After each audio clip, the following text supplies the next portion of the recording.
Bismillahirrahmanirrahim. Assalamualaikum warahmatullahi wabarakatuh. Bertemu lagi dengan saya di sini, tentunya di channel Ide Toko yang selalu membahas masalah perdagangan atau toko sembako. Pada kesempatan kali ini saya akan membahas penyebab toko sembako bisa bangkrut. Penasaran? Simak video sampai habis dan tonton terus agar tidak ketinggalan untuk video menarik lainnya. Ini dia.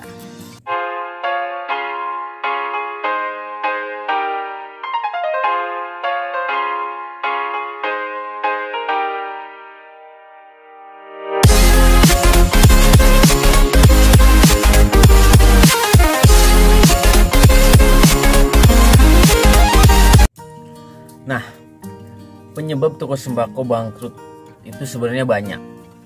Dari mulai faktor kebutuhan ekonomi, dari lokasi dan lain sebagainya. Bagaimana sih cara menanggapinya? Yang pertama, penyebab toko sembako bangkrut itu adalah keuangan atau manajemen kalian itu tidak benar. Jadi, biasanya toko sembako yang awal buka itu biasanya mereka ngambil barang-barang kebutuhan rumah tangga atau keperluan kita sendiri, itu mengambilnya dari toko sembako kita sendiri. Jadi tidak ada pembukuan di situ. Ketika kita ngambil itu tidak terasa, ngambil minyak, mengambil minuman, mungkin minuman botol, minuman yang lain sebagainya, itu biasanya kita tidak terasa. Jadi usahakan untuk barang-barang kebutuhan rumah tangga atau kebutuhan yang lainnya itu kita harus ada pembukuannya. Ini menurut analisa saya sendiri dan pengalaman saya sendiri. Permasalahannya saya juga pernah bangkrut sekali.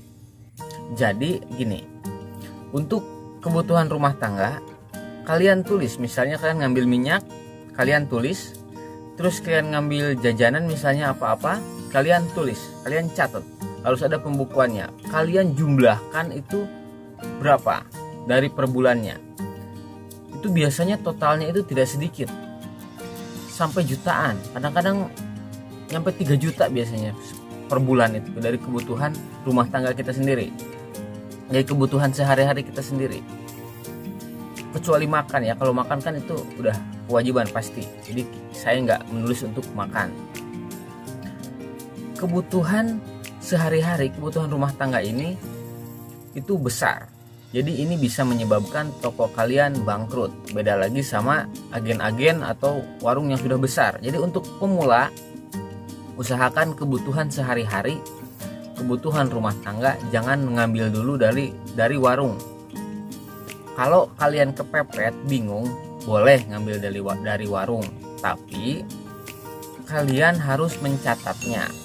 Terus kalian harus mempunyai penghasilan lain selain dari toko sembako kalau toko kalian baru. Karena kalau tidak mempunyai penghasilan lain, ini akan sangat menguras modal kalian, sangat menguras modal di toko sembako. Kita ngambil untung dari toko sembako itu kecil, dari 500 perak, paling besar 1000, paling besarnya itu 2000 lah. Kita nggak banyak ngambil untung dari toko sembako. Jadi usahakan kalau ngambil kebutuhan sehari-hari itu kita harus bayar. Kita harus mempunyai penghasilan lain agar modal di toko sembako itu tidak tercoceng, maksudnya. Jadi tidak mengurangi untuk modal toko sembako. Jadi dari bulan ke bulan itu dari pengeluaran kita untuk kebutuhan sehari-hari ini lama-lama akan mengurangi modal. Nah, ini bisa menyebabkan toko sembako bangkrut. Terus yang selanjutnya penyebab toko sembako bangkrut adalah lokasi yang kurang strategis. Nah, ini mungkin untuk pemula ini jarang sekali memperhatikan lokasi. Lokasi ini sangat penting. Kalau lokasi kalian agak pelosok, lebih baik kalian mencari lokasi yang lebih bagus. Karena kalau lokasi kurang strategis, si toko tersebut jadi lama untuk berkembang.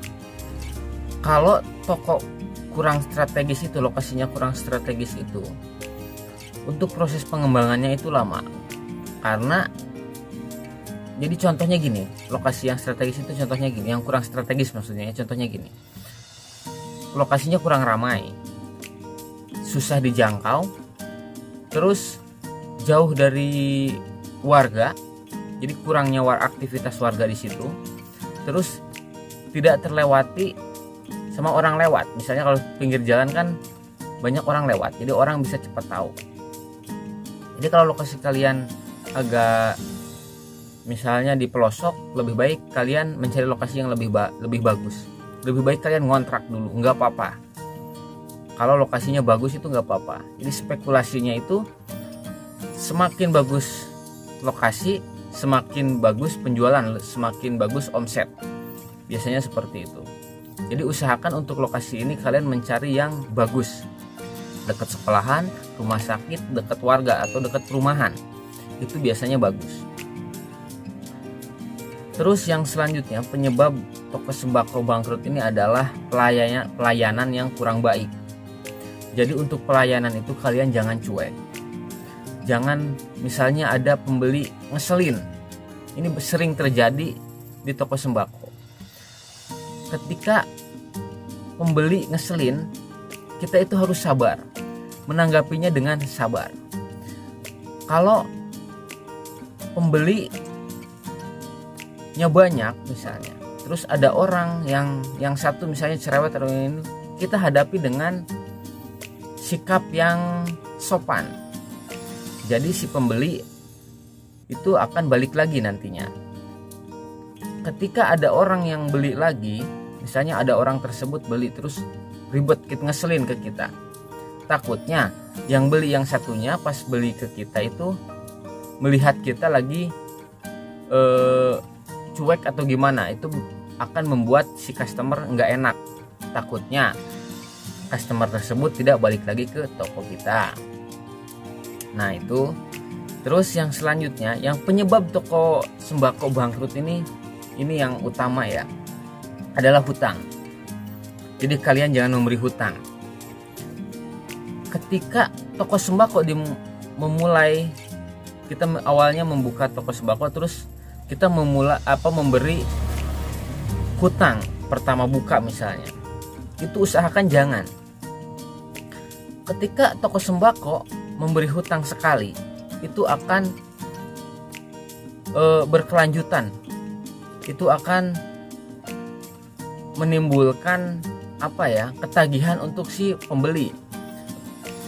Mungkin awalnya dia ngambil sedikit, ngambil lagi, dia bayar mungkin yang pertama lancar, yang selanjutnya biasanya dia akan nunggak. Pertama nunggak, bayarnya separuh, selanjutnya lagi nunggak, bayar separuh. Nanti lama-kelamaan dia nggak bayar. Biasanya seperti itu. Untuk cara menagih hutang, kalian silahkan scroll ke bawah, itu ada video saya, cara untuk menagih hutang yang baik dan benar, yang sopan, yang tidak menyinggung si pembeli. Nah itu adalah penyebab toko sembako itu bangkrut. Jadi usahakan kalian menghindari hal-hal yang di atas tadi, agar toko kalian ini bisa semakin maju, agar toko kalian tidak bangkrut. Terima kasih telah menonton video ini. Jangan lupa untuk klik tombol subscribe. Terima kasih. Assalamualaikum warahmatullahi wabarakatuh. Salam sukses luar biasa. Semangat.